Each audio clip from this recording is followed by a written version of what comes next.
bilang aral po sa atin, ang pag-aalaala natin sa mga kabutihan at pagsunod na gawa ng ating mga ninuno ay nagsisilbing lakas upang sila po ay ating tularan. Okay, we can name a lot. We can have Eleazar, Kahan Eleazar, in the book of Maccabees, a man of old age, gray hair. Naalala natin kwento noon, pinilit siya na kumain ng forbidden, unclean food, baboy, no? Pero ayaw talaga niya. And then dahil ang mga sundalo ni Antiochus that time ay kilala siya, ano yung approach nila? Kunwari ka na lang kumain, pero bigyan ka lang namin ng karne na hindi baboy. Kasi pakita mo lang na kumain ka. Pero hindi talaga naman baboy yung kainin mo. Kunwari lang. Kasi kilala nga nila si Kahan Eleazar, no? Pero you know what? Hindi talaga ginawa ni Eleazar kasi the message will be changed. Ang paningin ng mga tao at ang mga young generations, parang ang dating sabi ni Kahan Eleazar, ako ay 92 years old na. Tapos ang isipin ng mga young generations ay si Kahan Eleazar in his old age ay bumigay, kumain. Ang real naman, hindi naman talaga. Pero hindi kinagat ni Eleazar. So, yan po yung wisdom. Masabi, mas mainam pa sa akin na mamatay ako sa sufferings kaysa naman linlangin ko ang rising generations of Israel. At nanindigan siya doon. No? Magandang halimbawa, si Joseph. No? Si Joseph of Egypt who resisted and ran away. Nag-resist siya and run away from temptations. Marami, no? Sa ating mga ninuno na grabe ang panahon si Abraham, no? Nung panahon na si Enoch ay tinukso, no? Nanalangin siya kay Abba Yahweh. Marami pong magandang pangyayari sa mga si Noah. Alam mo yung pag-build ngayon, kung ngayon ka mag-build ng ark, na gaano kahirap. Ang permit mo sa DNR, kailan kayo mapirmahan. Tapos, pagpuputol mo na mga lumber o mag-permit, construction permit pa, kaya maggagawa ka ng malaking arko. No? Saan mo hahanapin yung kahoy? No? Ang hirap noon, na-imagine ko, no? Kasi ang pagputol noon ng kahoy, mano-mano, wala mang chainsaw noon. And then, paghahakot, no? Wala mang maayos ng kalsada. Ngayon, may truck na, mayroon ng mga machineries na pwedeng gamitin natin. Sobrang hirap nun. Pero you know what? Can you found in the story of the life of Noah na siya po'y nag-complain? Mga kapatid, wala. So yun po yung mga bagay na matutunan po natin, ang mga aral na, o mga buhay na ginawa natin mga nuno. Let's learn from them. Kasi nagbigay po ito ng lakas, nagsisilbing lakas po sa buhay natin sa kapanahonan ngayon. Pangalawang mga aral, kapatid, kayang ipanumbalik ni Abba Yahweh sa buhay natin kung ano man ang nawasak, kung ano man nawala, ano man ang nasira, kapag tayo lamang ay magsisi. May requirement, magsisi, magbalik loob sa Kanya. Atin pong tandaan ng ating tagapaglikha na si Haring Abba Yahweh ay laging tapat sa kanyang pangako at laging bukas ang kanyang kamay para sa atin. Hindi po siya tumalikod. Sa panahon na nagsabi siya kay Moses na hindi na ako sasama sa inyo, papunta doon sa lupaing pangako ko sa inyo, the promised land, the land of inheritance, magpadala na lang ako ng anghel. So si Moses hindi pumayag.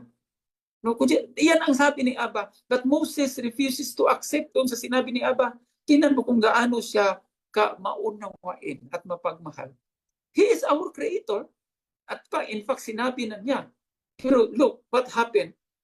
Sa pakipag-usap ni Moses kay Abba Yahweh, yun, nandoon din po yung kanyang banal na awa at mapangunawa. Kasi sinabi ni Abba Yahweh, kay grabe na kasi ang pagiging alam mo yung reklamador, no? Suail ng ibang mga lahi natin. Ang masakit kasi doon, yung Alam mo, mga kapatid, ganito, have you have experience in your life that you have done something good to other people and yet other people betrays you? Naranasan yun yung marami kang mabuting bagay ginawa sa kapwa mo, natulungan mo siya, and then trinahidor ka niya, how would you feel? Mga kapatid, sa atin as a human factor natin, we will never trust that person again. At hindi mo na siya kausapin o kakausapin, hindi mo na siya tulungan, hindi na mangyayari yung lalapit siya at makiusap sa'yo. You learn from it. Pero look, ganon din naman si Abay Hawa.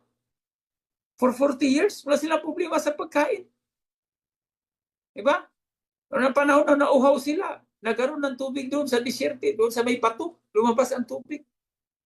Noong panahon na mainit ang panahon, kaya binigyan ng pillar of cloud. Siyempre, pag may cloud, napansin nyo, pag may cloud sa ibabaw, malilim sa ilalim. Hindi sila naghihirap ng mainit ang panahon, kaya there is a pillar of cloud by day. Siyempre, kung maglakad ka sa gabi, madilim. O pillar by fire, o fire by night. And those are miracles talaga. Yung greatness, grandeur of Abay Hawa, they literally witnessed that. Pero nandun pa rin yung pagiging Israel. Kaya nasabi niya ni Abay Hawa, hindi na ako sasama sa inyo. Alam mo, sinabi pa niya, baka mapatay ko lang kayong lahat. Exactly yan. I think in Numbers chapter 32, sinabi niya, baka mapatay ko lang kayong lahat. Kasi gano'n na sila kaswail.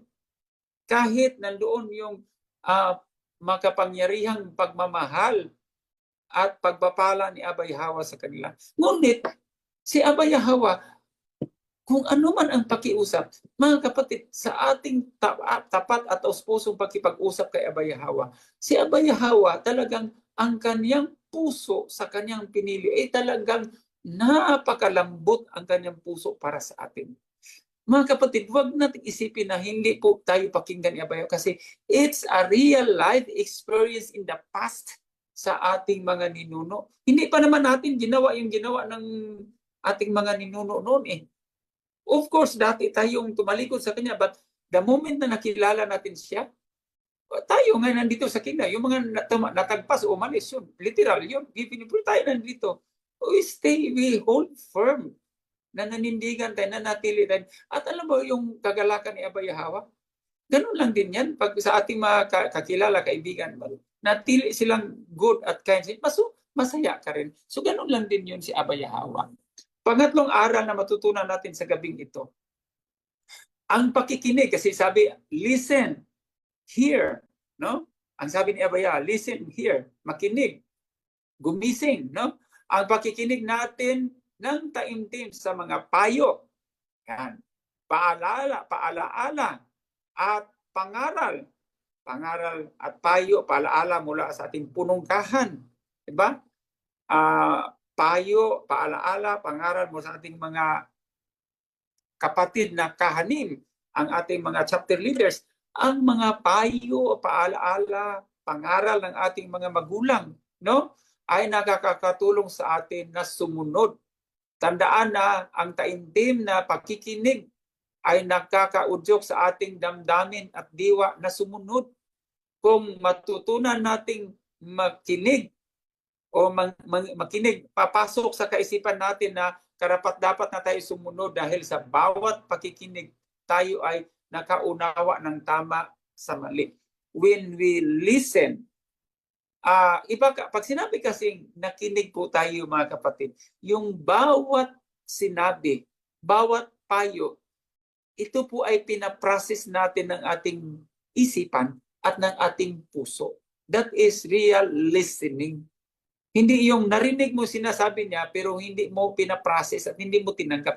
When we say, listen or hear me, as Abay Hawa said, ibig sabihin,